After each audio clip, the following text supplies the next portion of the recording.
نمیگم بهت خداحافظ، ازم رچی به آسونی، به چی دل خوش کنم من بعد تو که پیشم نمیمونی.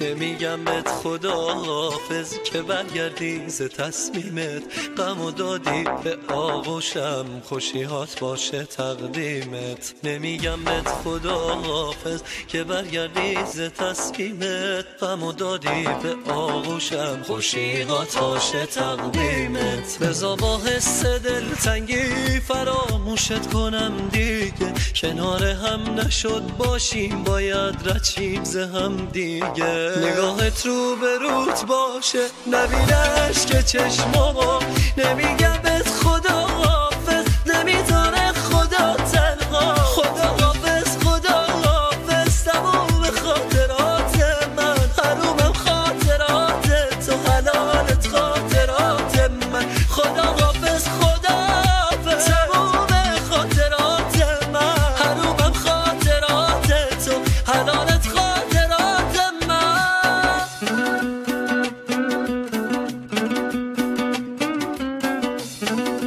علیرضا روزگار، Arranged by حسام الدین.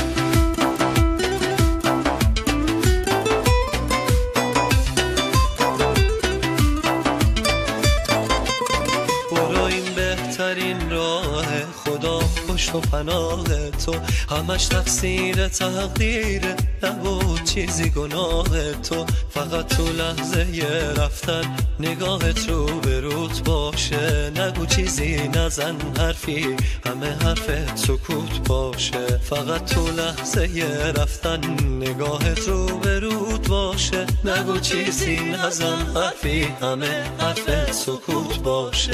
بذار با حس دلتنگی فراموشت کنم دیگه، کنار هم نشد باشیم باید رچیم ز هم دیگه. نگاهت رو به روت باشه نبینش که چشمامو، نمیگم بهت خداحافظ نمیذاره